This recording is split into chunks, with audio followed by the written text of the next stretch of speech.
शिवं सुन्दरं संसारसारम् अभयंकरं दुःखहरं करुणा अवतारम् ज्योतिर्मयं स्वयंभू प्रकृतिसुधारं शिवस्मरामि जगत्स्वामी निर्विकारम् जगतिनि वीडी यो आत्मा आ प्रभुतो अनुसंधानमहुमा ई जगतिनि वीडी यो आत्मा आ प्रभुतो अनुसंधानमहुमा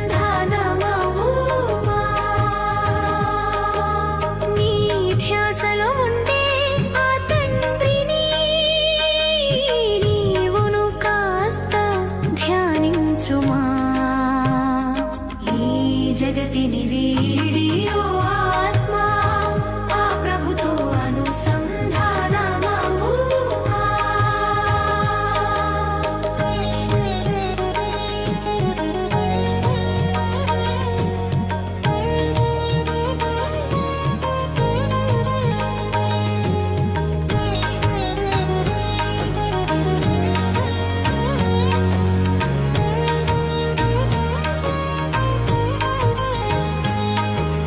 విదేహి వై నిశ్శబ్దముగా సాగుమా ఆ శివుని ప్రేమధారలో ఆత్మ పక్షిని ఎగరనీయవా తనువనే ఈ చెరసాలలో శివ పరమాత్ముని దర్శన వరాల సరసరసపానం చేయుమా ఈ జగతిని వీడి ఓ ఆత్మా ఆ ప్రభుతో అనుసంధానమవుమా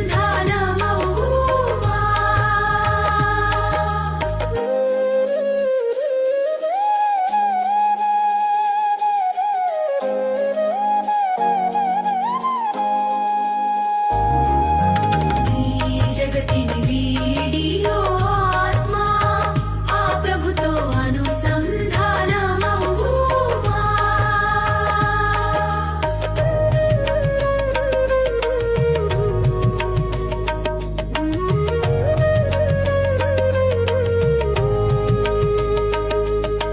తెలిసి తెలియని కర్మ బంధాలు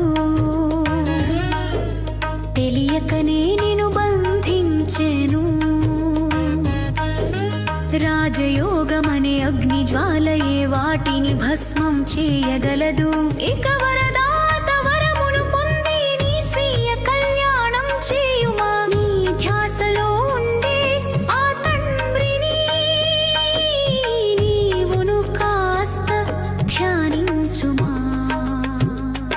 ఈ జగతిని వీడి ఓ ఆత్మా ఆ ప్రభుతో అనుసంధానమవుమా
ఓం శాంతి 18/4/2026.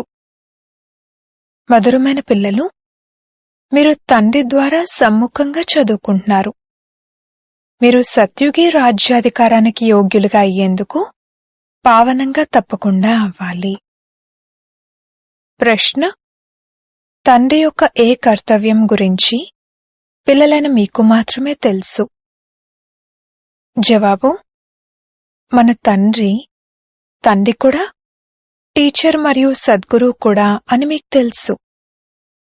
పాత ప్రపంచాన్ని కొత్తదిగా చేయడానికి, ఒక్క ఆది సనాతన ధర్మాన్ని స్థాపన చేయడానికి తండ్రి కల్పం యొక్క సంగం యుగంలో వస్తారు. తండ్రి ఇప్పుడు పిల్లలైన మనల్ని మనుషుల నుండి దేవతలుగా తయారు చేయడానికి చదివిస్తున్నారు. ఈ కర్తవ్యం గురించి పిల్లలైన మనకు తప్ప ఇంకెవ్వరికీ తెలీదు. పాట: భోళానాథుని కన్నా అతీతమైనవారు. ఓం శాంతి. ఓం శాంతి యొక్క అర్థాన్ని పిల్లలకు అనేకసార్లు అర్థం చేయించారు. ఓం అనగా నేను ఆత్మను, మరియు ఇది నా శరీరం. ఇది నా ఆత్మ అని శరీరం కూడా అనవచ్చు. శివ్ బాబా ఏ విధంగా మీరు నావారు అని అంటారో, మరియు పిల్లలు ఏ విధంగా బాబా మీరు మావారు అని అంటారో, అలా ఆత్మ కూడా ఇది నా శరీరం అని అంటుంది, మరియు శరీరం ఇది నా ఆత్మ అని అంటుంది. నేను అవినాశి అని ఇప్పుడు ఆత్మకు తెలుసు. ఆత్మ లేకుండా శరీరం ఏమీ చేయలేదు. ఆత్మకు శరీరమైతే ఉంటుంది. నా ఆత్మకు కష్టం కలిగించొద్దు అని అంటుంది. నా ఆత్మ పాపాత్మ అని, లేదా నా ఆత్మ పుణ్యాత్మ అని ఆత్మ అంటుంది. మీ ఆత్మ సత్యుగంలో పుణ్యాత్మగా ఉండేదని మీకు తెలుసు. నేను సత్యుగంలో సతో ప్రధానంగా అనగా సత్యమైన బంగారంగా ఉండేదానిని అని స్వయంగా ఆత్మ కూడా అంటుంది. నిజంగా ఆత్మ బంగారమని కాదు, ఒక ఉదాహరణగా ఇలా చెప్పడం జరుగుతుంది. నా ఆత్మ పవిత్రంగా ఉండేది, బంగారు యుగానికి చెందినదిగా ఉండేది. ఇప్పుడు అపవిత్రంగా ఉన్నాను అని అంటారు. ప్రపంచంలోని వారికి విషయం తెలియదు. మనకైతే శ్రీమతం లభిస్తుంది. మన ఆత్మ సతో ప్రధానంగా ఉండేదని, ఇప్పుడు తమో ప్రధానంగా అయ్యిందని మీకిప్పుడు తెలుసు. ప్రతి వస్తువు ఇలా అవుతుంది. బాల్యం, యవ్వనం, వృద్ధాప్యం, ఇలా ప్రతి వస్తువు కొత్తది నుండి పాతదిగా తప్పకుండా అవుతుంది. ప్రపంచం కూడా మొదట బంగారు యుగంగా సతో ప్రధానంగా ఉండేది. తర్వాత తమో ప్రధానంగా ఇనుప యుగంగా అయ్యింది. కావుననే దుఃఖితులుగా ఉన్నారు. సతో ప్రధానమనగా తీర్చదిద్దబడినది అని అర్థం. తమో ప్రధానమనగా పాడైపోయినది అని అర్థం. పాటలో కూడా పాడైన దానిని బాగు చేసేవారు అని అంటారు. పాత ప్రపంచం పాడైపోయింది, ఎందుకంటే ఇది రావణ రాజ్యం, మరియు అందరూ పతితంగా ఉన్నారు. సత్యుగంలో అందరూ పావనంగా ఉండేవారు. దానిని కొత్త నిర్వికారి ప్రపంచమని అంటారు. ఇది పాత వికారీ ప్రపంచం. ఇప్పుడు కలియుగం ఇనుపయుగంగా ఉంది. ఈ విషయాలన్నింటినీ ఏ స్కూల్లో గాని కాలేజ్లో గాని చదివించడం జరగదు. భగవంతుడొచ్చి చదివిస్తారు మరియు రాజయోగాన్ని నేర్పిస్తారు. గీతలో భగవాను వాచ శ్రీమద్ భగవద్గీత అని రాయబడి ఉంది. శ్రీమత్ అనగా శ్రేష్టమైన మతం. శ్రేష్టాతి శ్రేష్టమైన వారు, ఉన్నతోన్నతమైన వారు భగవంతుడు. వారి అక్యురేట్ పేరు శివ. రుద్ర జయంతి లేక రుద్రరాత్రి అని ఎప్పుడూ విని ఉండరు. శివరాత్రి అని అంటారు. శివుడైతే నిరాకారుడు. నిరాకారుని రాత్రిని లేక జయంతిని ఎలా జరుపుకోవాలి? శ్రీకృష్ణ జయంతి అనడం బాగానే ఉంది. ఫలానా వారి బిడ్డ అని అతని తిథి తారీఖులు చూపిస్తారు. శివుడెప్పుడు జన్మించారు అనేదైతే ఎవరికీ తెలీదు. కాని తెలుసుకోవాలి కదా. శ్రీకృష్ణుడు సత్యుగమాదిలో ఎలా జన్మ తీసుకున్నారు అనేది ఇప్పుడు అర్థమైంది. అతను జన్మించి 5000 సంవత్సరాలు అయ్యిందని మీరంటారు. వారు కూడా క్రైస్టుకు 3000 సంవత్సరాల క్రితం భారత్ ప్యారడైజ్ గా ఉండేది అని అంటారు. ఇస్లాముల కన్నా ముందు చంద్రవంశీయులు, వారికన్నా ముందు సూర్యవంశీయులు ఉండేవారు. శాస్త్రాలలో సత్యుగానికి లక్షల సంవత్సరాలని చూపించారు. గీత ముఖ్యమైనది. గీత ద్వారానే దేవీదేవత ధర్మం స్థాపనైంది. అది సత్యత్రేతాయుగాల వరకు కొనసాగింది. అనగా గీతాశాస్త్రం ద్వారా ఆది సనాతన దేవీదేవత ధర్మ స్థాపనను పరంపిత పరమాత్మ చేశారు. ఆ తర్వాత అర్ధకల్పం వరకు ఏ శాస్త్రమూ లేదు, ఏ ధర్మస్థాపకుడు లేరు. తండ్రి వచ్చి బ్రాహ్మణులను దేవతలుగా, క్షత్రియులుగా చేశారు. అనగా తండ్రి 3 ధర్మాలు స్థాపన చేస్తారు. ఇది లీప్ ధర్మం. దీని ఆయువు తక్కువగా ఉంటుంది. సర్వశాస్త్రమై శిరోమణి గీతను భగవంతుడు వినిపించారు. తండ్రి పునర్జన్మల్లోకి రారు. వారికి జన్మ ఉంటుంది కాని తండ్రి అంటారు, నేను గర్భంలోకి రాను, నా పాలన జరగదు. సత్యుగంలో జన్మ తీసుకునే పిల్లలు కూడా గర్భమహళ్లలో ఉంటారు. రావణ రాజ్యంలో గర్భ జైల్లోకి రావాల్సి ఉంటుంది. పాపాలను జైల్లో అనుభవిస్తారు. గర్భంలో ఉన్నప్పుడు నేనిక పాపం చేయను అని ప్రతిజ్ఞ చేస్తారు కాని ఇది ఉన్నదే పాపాత్ముల ప్రపంచం. గర్భం నుండి బయటకు రాగానే మళ్లీ పాపం చేయడం మొదలుపెడతారు. అక్కడి ప్రతిజ్ఞ అక్కడే ఉండిపోతుంది. ఇక్కడ కూడా చాలా ప్రతిజ్ఞలు చేస్తారు. మేం పాపాలు చెయ్యము అని, పరస్పరం కామఖడ్గాన్ని ఉపయోగించమని అంటారు. ఎందుకంటే ఈ వికారాలు ఆది మధ్యాంతాలు దుఃఖమిస్తాయి. సత్యుగంలో విషం ఉండదు కావున మనుషులు ఆది మధ్యాంతాలు అనగా 21 జన్మలో దుఃఖం అనుభవించరు. ఎందుకంటే అది రామరాజ్యం. దాని స్థాపనను ఇప్పుడు తండ్రి మళ్లీ చేస్తున్నారు. సంగమంలోనే స్థాపన జరుగుతుంది కదా. ఎవరైతే ధర్మస్థాపన చేయడానికి వస్తారో వారు ఏ పాపమూ చేయకూడదు. అర్ధ సమయం పుణ్యాత్ములుగా ఉంటారు, మళ్లీ అర్ధ సమయం తర్వాత పాపాత్ములుగా అవుతారు.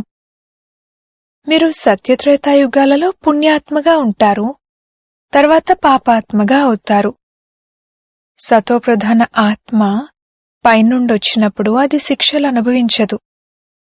క్రైస్ట్ ఆత్మ ధర్మస్థాపన చేయడానికి వచ్చారు. వారికి ఎటువంటి శిక్ష లభించదు. క్రైస్టును శిలువపైకి ఎక్కించారని అంటారు కాని ఆ ఆత్మ ఎటువంటి వికర్మలు చేయలేదు.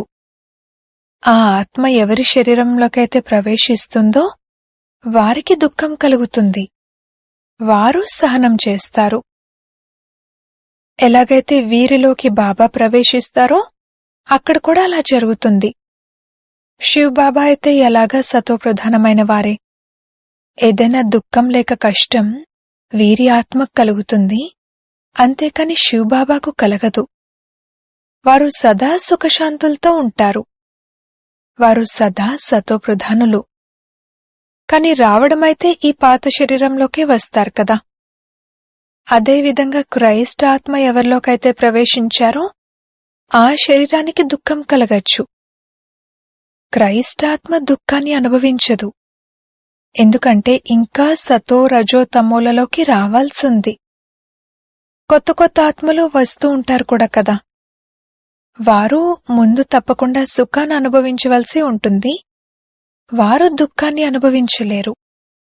నియమం అలా లేదు. వీరిలో బాబా కూర్చుని ఉన్నారు. ఏ కష్టమైనా వీరికి కలుగుతుంది, అంతేకాని శివబాబాకు కాదు. కాని ఈ విషయాలు మీకు తెలుసు, ఇంకెవరికీ తెలియవు. ఈ రహస్యాలన్నింటినీ ఇప్పుడు తండ్రి కూర్చుని అర్థం చేయిస్తారు. ఈ సహజ రాజయోగం ద్వారానే స్థాపన జరిగింది. తర్వాత భక్తి మార్గంలో ఇవే విషయాలు గాయనం చేయబడతాయి. ఈ సంగమంలో ఏదైతే జరుగుతుందో అది గాయనం చేయబడుతుంది. భక్తి మార్గం ప్రారంభమైనప్పుడు శివబాబా పూజ జరుగుతుంది. మొట్టమొదటగా భక్తి ఎవరు చేస్తారు?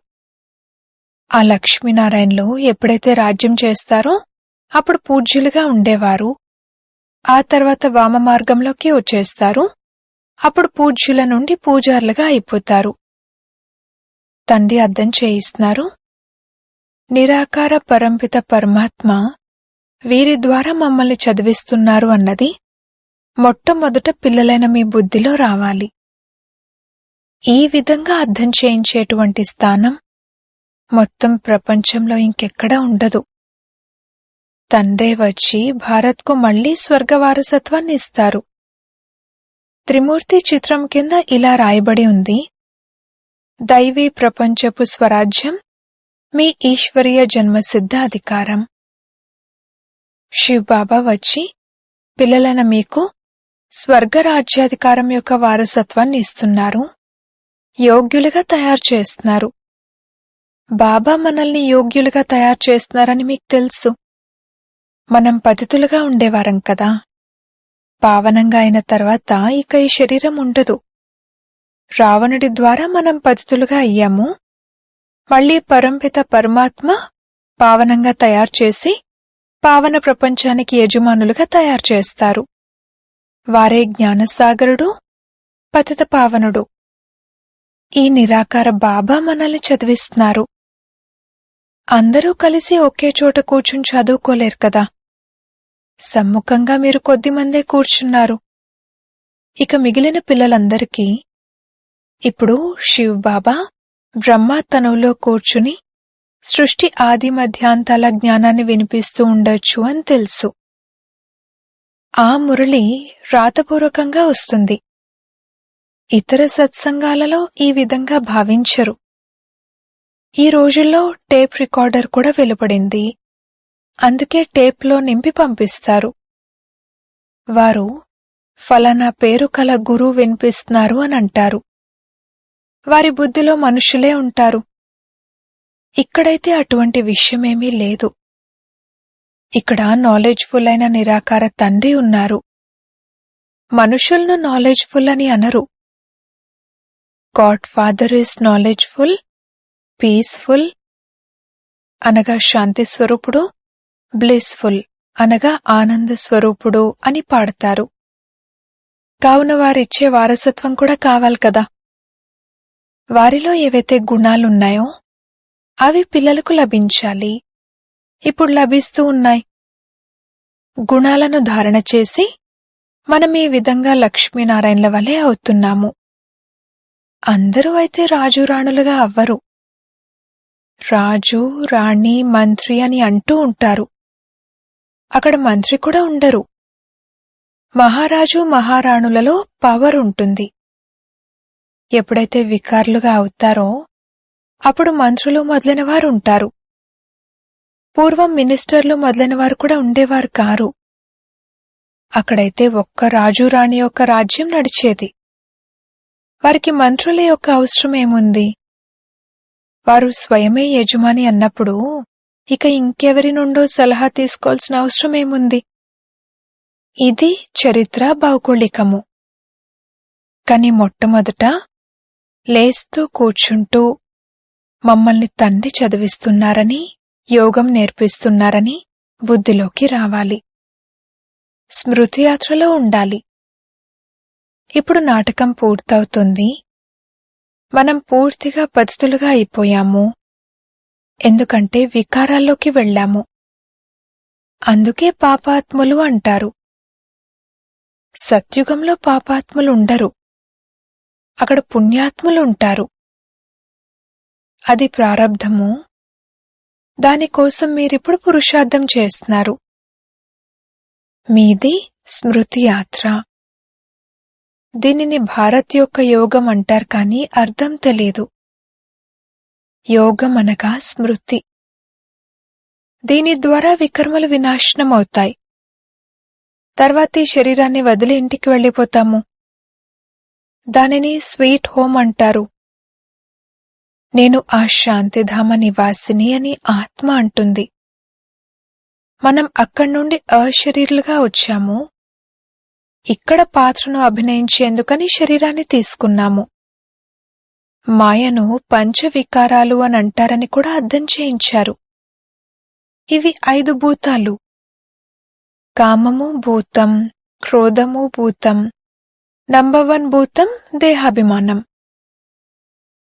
తండ్రి అర్థం చేయిస్తున్నారు, సత్యుగంలో ఈ వికారాలుండవు. దానిని నిర్వికారి ప్రపంచం అంటారు. వికారీ ప్రపంచాన్ని నిర్వికారిగా చేయడం ఇది కేవలం తండ్రి పనే. వారినే సర్వశక్తివంతుడు, జ్ఞానసాగరుడు, పతిత పావనుడు అంటారు. ఈ సమయంలో అందరూ భ్రష్టాచారం ద్వారానే జన్మ తీసుకుంటారు. సత్యుగంలోనే నిర్వికారి ప్రపంచం ఉంటుంది. తండ్రి అంటారు, ఇప్పుడు మీరు వికారుల నుండి నిర్వికారులుగా అవ్వాలి. వికారాలు లేకుండా పిల్లలెలా జన్మిస్తారు అని అంటారు. తండ్రి అర్థం చేయిస్తున్నారు, ఇప్పుడిది మీ అంతిమ జన్మ. మృత్యులోకమే సమాప్తం అవ్వనున్నది.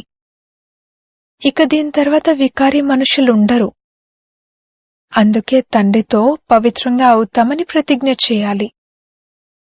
బాబా, మేం మీ నుండి వారసత్వాన్ని తప్పకుండా తీసుకుంటాము అంటారు. వారు అసత్యపు ప్రమాణాలు చేస్తారు. ఏ భగవంతుని పేరు మీదైతే ప్రమాణం చేస్తారో వారి గురించి తెలియనే తెలియదు.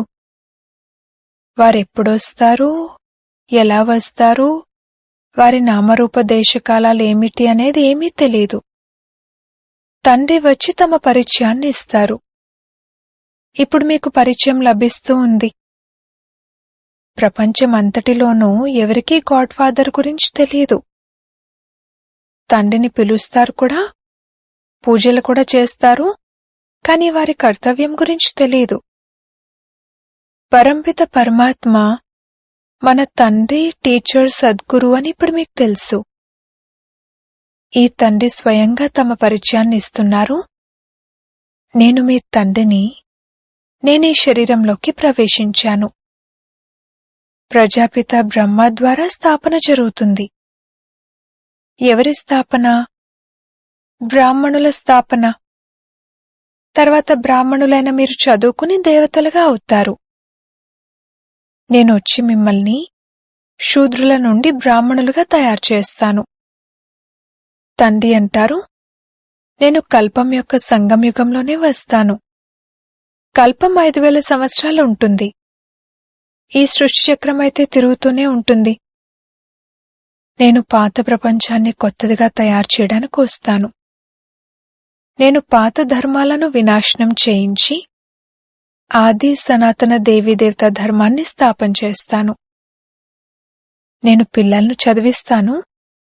మీరు చదువుకుని 21 జన్మల కొరకు మనుషుల నుండి దేవతలుగా అవుతారు.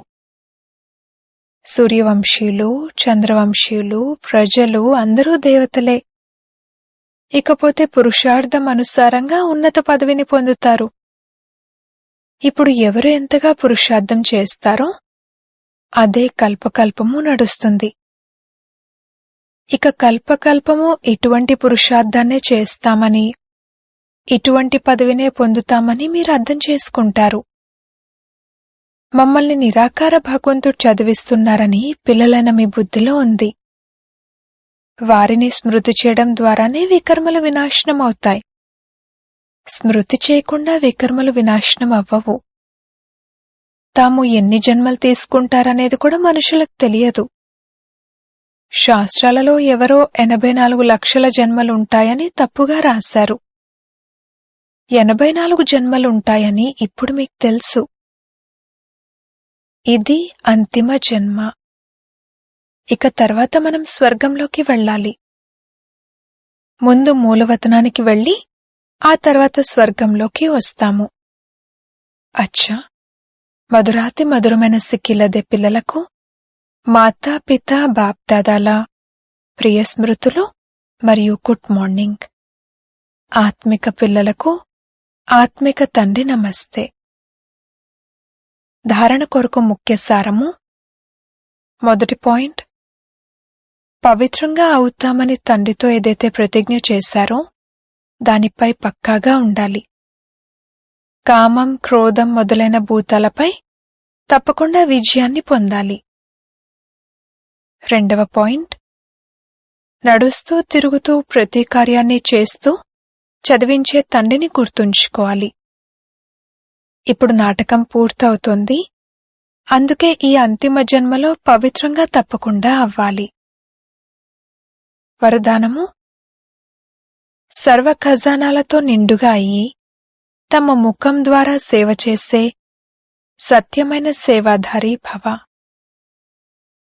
ఏ పిల్లలైతే సర్వ ఖజానాలతో సదా సంపన్నంగా మరియు నిండుగా ఉంటారో వారి నయనాలు మరియు మస్తకం ద్వారా ఈశ్వరీయ నష కనిపిస్తుంది. వారి ముఖమే సేవ చేస్తుంది. ఎవరి వద్దనైనా ఎక్కువగా జమాయి ఉన్నా లేక తక్కువగా జమాయి ఉన్నా అది కూడా వారి ముఖం ద్వారా కనిపిస్తుంది. ఏ విధంగా ఎవరైనా ఉన్నత కులానికి చెందినవారుంటే వారి ముఖం ద్వారా ఆ ప్రకాశం మరియు నష కనిపిస్తుందో అదే విధంగా మీ ముఖం ప్రతి సంకల్పాన్ని, ప్రతి కర్మను స్పష్టం చేయాలి. అప్పుడు సత్యమైన సేవాదారులు అంటారు. స్లోగన్: సమయం మరియు సంకల్పాల ఖజానాను పొదుపు చేసి జమా ఖాతాను పెంచుకోండి. అవ్యక్త ప్రేరణలు: మహానులుగా అయ్యేందుకు మధురత మరియు నమ్రత గుణాలను ధారణ చేయండి. ఇతరులకు స్వీట్ తినిపించినప్పుడు వారి నోరు కొద్ది సమయం కోసం తీపిగా అవుతుంది, కాని స్వయమే మధురంగా అయిపోండి. నోటిలో సదా మధురమైన మాటలే ఉండాలి.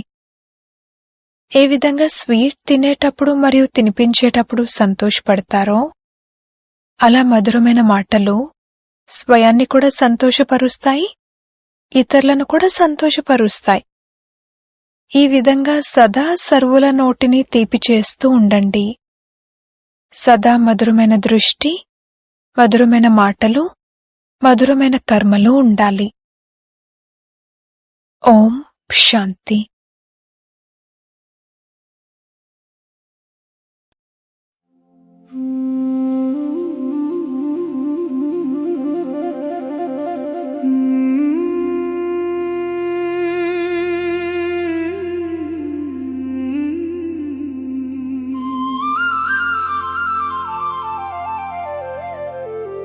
मीठे बाबा की मीठी वाणी जीवन का सच्चा राज बताए। पावन बनो आत्मा प्यारी, रूहानी राह पे चलना सिखाए।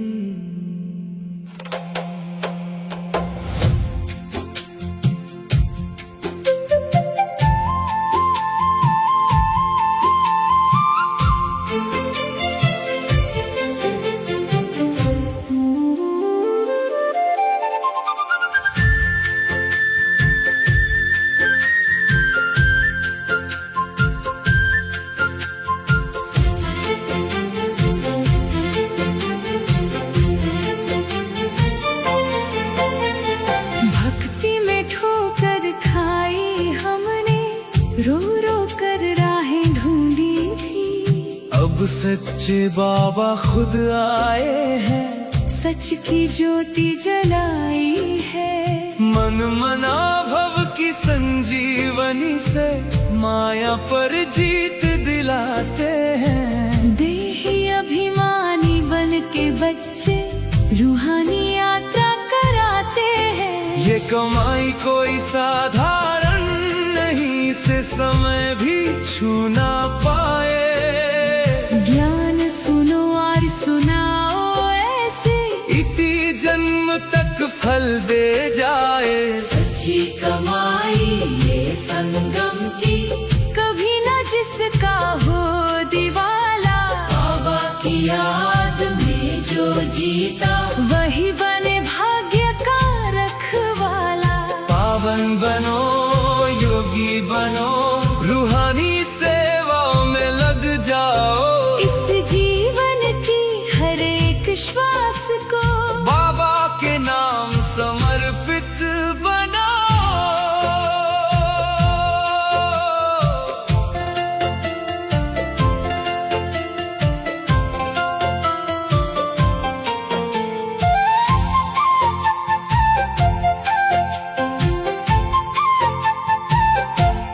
हम थे सतो प्रधान कभी तो, अब तमों में गिर आए हैं। योग की अग्नि जला के फिर से स्वर्णिम स्वरूप बनाए हैं। हीरे जवाहर से सजे थे पहले, अब साधारण जीवन जीते। पर ये सादगी ही है सीढ़ी जिससे देवत्व को हम जीते। सारा मदार है योग पर ही, याद से विकर्म मिटते हैं। जितनी गहरी हो ये स्मृति, उतने संस्कार बदलते हैं। बाप को भूलो तो माया आए, तूफानों में फंसा देगी। बाबा को याद करो हर पल, तो किस्मत नई बना देगी। सच्चा बाबा सच्ची कमाई, साथ सदा ये निभाएगी। ज्ञान योग की ये पूंजी हर जन्म में फल लाएगी। निरोगी तन सुखी जीवन, अमर पुरी का अधिकार। बस एक याद में जीना सीखो, यही है जीवन का सार।